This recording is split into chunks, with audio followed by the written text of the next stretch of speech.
We will discuss like and unlike fractions.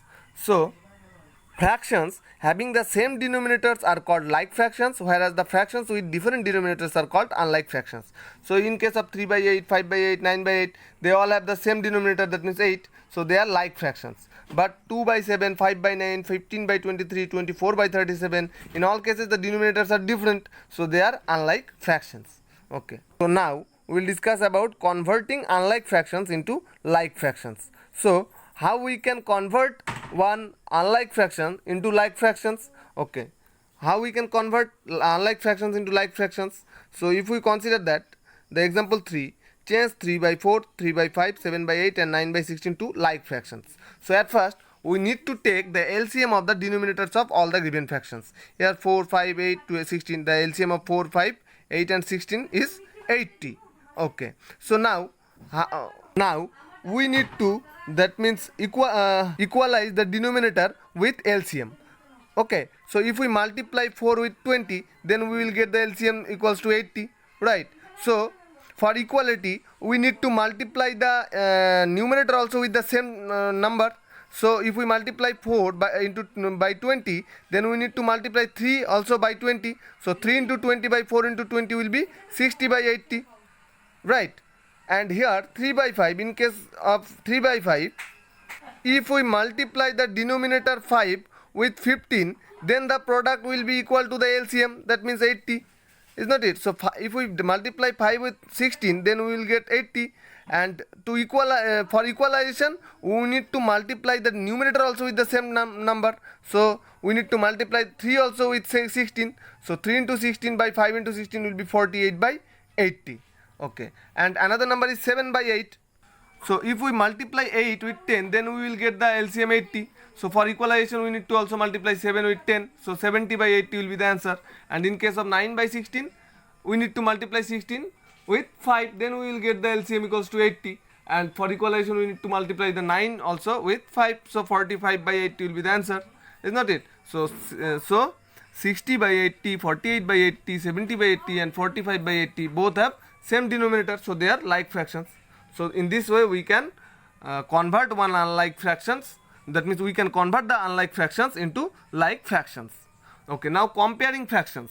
So if we want to compare the fractions like 2 by 3, 3 by 4, 5 by 12 and 9 by 16, in this case when we are comparing the fractions, then we need to take the LCM of the denominators.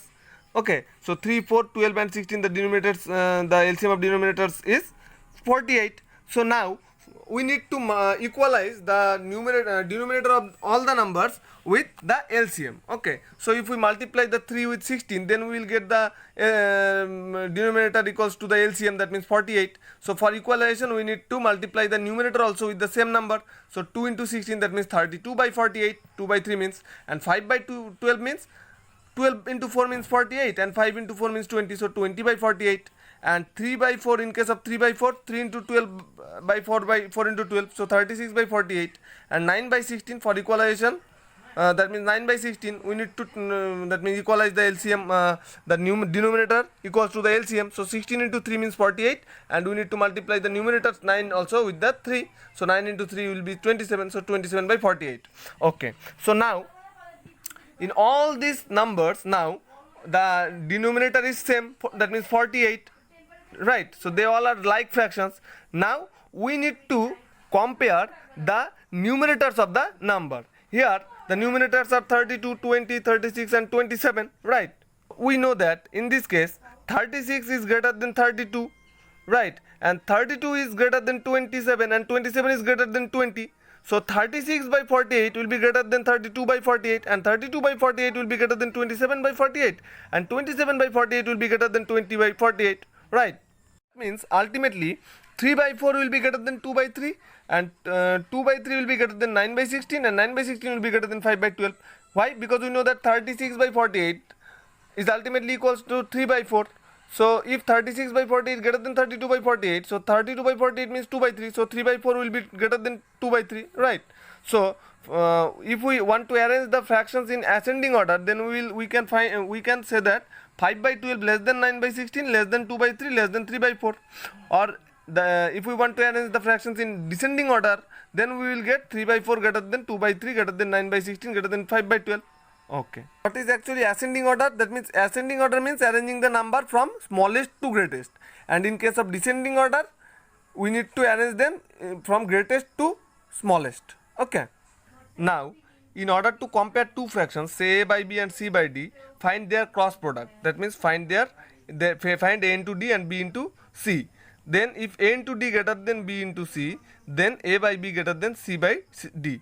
And if a into d is less than b into c, so then a by b greater than c by d. And if they are both are equal, then a by b equals to c by d. So if we want to compare 3 by 13 and 7 by 18, so if we take the cross multiplication, then we will get 3 into 18. That means in case of cross multiplication, we need to multiply 3 with 18 and 13 with 7. So 3 into 18 means 54 and 7 into 13 means 91. So we know that 91 is greater than 54. So applying the same formula, we can say that 7 by 18 is greater than 3 by 13. That means 3 by 13 is less than 7 by 18. Okay. Now how we can insert a fraction between two given fractions. Okay, so suppose if we want to insert one fraction between half and 3 by 5, then simply we need to just add the numerators and divided by the addition of the denominators. So here the numerators are 1 and 3, so 1 plus 3 by 2 plus 5, so the required number will be 4 by 7. Okay, so 4 by 7 is a fraction between half and 3 by 5. So if we want to insert a fraction between two given fractions, then simply we need to add the numerators of the given fractions to get the numerator of required fraction, and simply add their denominators to get the denominator of the required fraction. So the addition of two numerators here is 4 and the addition of the two denominators is 7. So 4 by 7 will be the required number. So if a by b and c by d are two fractions, then fraction a plus c by b plus d, which is in between a by b and c by d, okay, will be that means if we have two fractions a by b and c by d, then a plus c and by b plus d will be a fraction in between this a by b and c by d. So if a by b greater than c by d, then a plus c by b plus d will be less than a by b but greater than c by d. But if a by b is less than c by d, that means c by d is greater than a by b, then the rational number a plus c by b plus d, which is in between a by b and c by d, will be greater than a by b but less than c by d. Okay, so now a fraction between 2 and 3.5. So we know that 2 means 2 by 1 and 3.5 means 3 into 2 plus 1. That means the product of the integer part and denominator plus numerator by the denominator. So 3 into 2 plus 1 by 2, that means 7 by 2. So a fraction between 2 by 1 and 7 by 2 will be, we need to simply add the numerators and then divided by the addition of the denominators. So 2 plus 7 by 1 plus 2, that means 9 by 3. So both have the common factor 3. So 9 divided by 3 and 3 divided by 3, that means 3 by 1. So 3 will be the fraction in between 2 and 3.5. Now insert 3 fractions between half and 3 by 5. So we know that a fraction between half and 3 by 5 will be equals to 1 plus 3 by 2 plus 5, that means 4 by 7. And now a rational number between a fraction between half and 4 by 7 is also a fraction between half and 3 by 5, is not it? Right. So the fraction between half and 4 by 7 will be 1 plus 4 by 2 plus 7, that means 5 by 9. And now a fraction between 4 by 7 and 3 by 5 is also a fraction between half and 3 by 5, because we know that 4 by 7 and 5 by 9 are two fractions between half and 3 by 5. So if we want to find a fraction between 4 by 7 and 3 by 5, then it is also a fraction between half and 3 by 5, right? So a fraction between 4 by 7 and 3 by 5 is 4 plus 3 by 7 plus 5, that means 7 by 12. So 4 by 7, 5 by 9 and 7 by 12, these three fractions are fractions between 1 by 2 and 3 by 5. Okay, so three fractions between half and 3 by 5 will be 5 by 9, 4 by 7 and 7 by 12. Okay.